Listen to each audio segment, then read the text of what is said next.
आज के इस वीडियो में हम लोग बात करेंगे कि समतल दर्पण में प्रतिबिंब कैसे बनता है और उसमें क्या-क्या गुण पाया जाता है। जो हम लोग अपने घर में दर्पण का यूज करते हैं वही समतल दर्पण होता है और उस समतल दर्पण में आज हम लोग प्रतिबिंब बनाने के लिए देखेंगे और उस प्रतिबिंब का क्या-क्या गुण होता है वो भी हम लोग देखेंगे। तो चलिए सबसे पहले हम लोग समतल दर्पण द्वारा प्रतिबिंब का निर्माण करते हैं। तो एक समतल दर्पण जो है यहाँ पे बनाते हैं।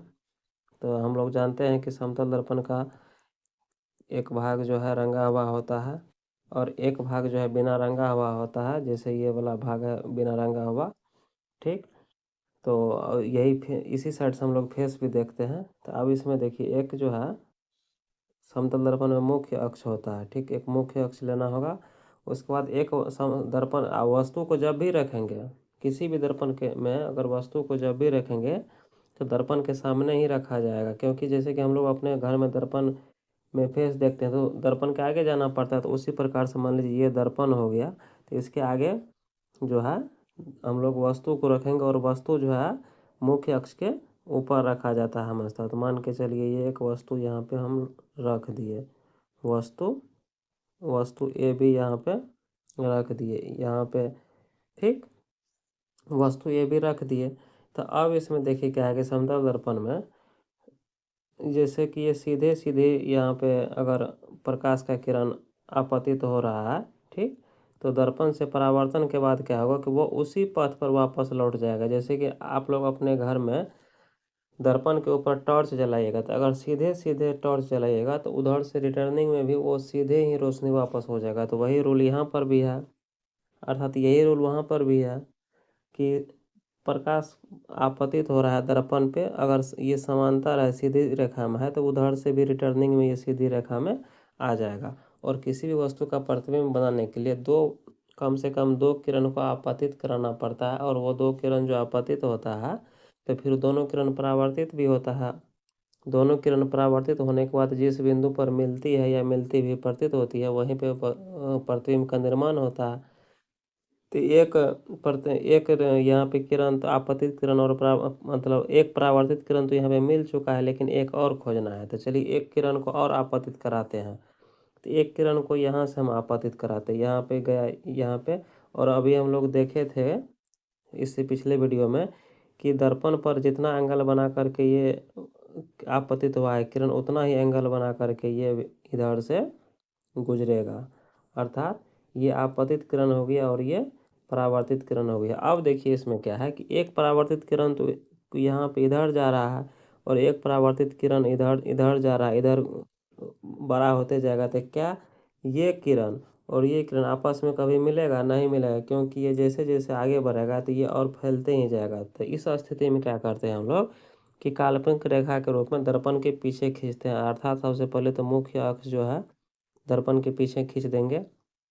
अब इस किरण को भी और इस किरण को भी दर्पण के पीछे की तरफ बढ़ाएंगे, ठीक।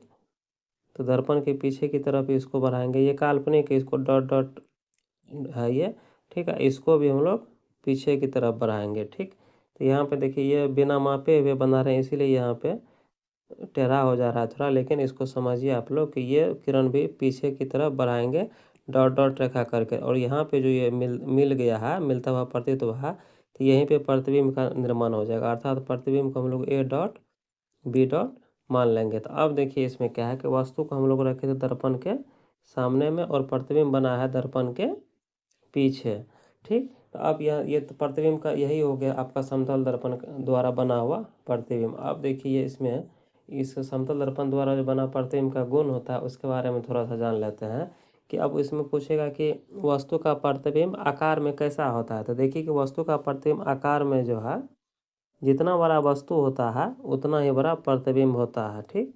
जितना बड़ा वस्तु उतना ही बड़ा प्रतिबिंब। जैसे कि जितना बड़ा आप हैं मतलब दर्पण के सामने खड़े होते हैं उतना ही बड़ा दर्पण में भी दिखता है, ठीक। उसके बाद है कि आप जैसे कि मान लीजिए ये दर्पण हो गया, ठीक।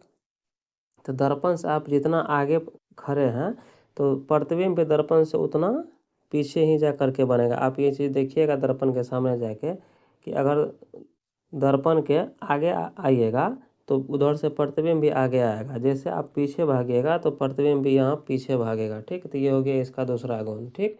उसके बाद है कि प्रतिबिंब जो है आभासी और सीधा बनता है। आभासी का मतलब, आभासी हुआ काल्पनिक, काल्पनिक मतलब दर्पण जब भी मतलब प्रतिबिंब जो है जब भी दर्पण के पीछे बनेगा, तो दर्पण तो ये हो गया और प्रतिबिंब बन रहा है यहाँ पे, तो ये तो हो गया दर्पण के पीछे, क्योंकि रंगा हुआ भाग के पीछे जो प्रतिबिंब बनेगा उसको दर्पण का पीछे कहा जाता है। तो इसीलिए यहाँ पे क्या होगा कि ये प्रतिबिंब काल्पनिक बनेगा लेकिन सीधा बनेगा। सीधा का मतलब ये होता है कि मुख्य अक्ष के ऊपर जैसे वस्तु है, तो यहाँ पे प्रतिबिंब भी मुख्य अक्ष के ऊपर है, तो ये सीधा हो गया, अर्थात प्रतिबिंब जो है आभासी और सीधा बनेगा। ठीक, यहाँ पे हम लोग ने देख लिया कि इसका गुण क्या होता है। तो गुण को हम लोग फिर से रिवाइज कर लेते हैं। यहाँ देखिए, समतल दर्पण द्वारा बना प्रतिबिंब का विशेषता है कि प्रतिबिंब सदैव आभासी तथा सीधा बनता है। अभी हम लोग देखे थे। उसके बाद प्रतिबिंब का आकार वस्तु के आकार के बराबर होता है, ये भी देखे थे। प्रतिबिंब दर्पण के पीछे उतनी ही दूरी पर बनता है जितनी दूरी पर वस्तु रखी होती है। ठीक, ये तीनों हम लोग देख लिए थे। अब इसमें एक है कि प्रतिबिंब पार्श्व परिवर्तित होता है, अर्थात देखिए पार्श्व परावर्तन। पार्श्व परावर्तन क्या होता है? पार्श्व परावर्तन, जैसे कि पार्श्व परावर्तन को हम लोग सीधे एग्जाम्पल से समझते हैं कि जैसे कि दर्पण के सामने हम लोग खड़े होते हैं। दर्पण के सामने जैसे खड़े होते हैं तो क्या होता है कि हमारा दायां साइड जो है, हमारा दायां साइड जो है दर्पण में लेफ्ट में दिखेगा। इस चीज़ देखिएगा आप दर्पण के सामने कि दायां चीज़ जो हमेशा लेफ्ट की तरफ दिखेगा और लेफ्ट का चीज़ जो है हमेशा दायां राइट की तरफ दिखेगा, अर्थात हमारा दायां हाथ बायां की तरफ दिखेगा दर्पण में और बायां हाथ दायां की तरफ दिखेगा दर्पण में। इसी को हम लोग पार्श्व परावर्तन कहते हैं। तो ये सभी जो है समतल दर्पण के द्वारा बने प्रतिबिंब का गुण है।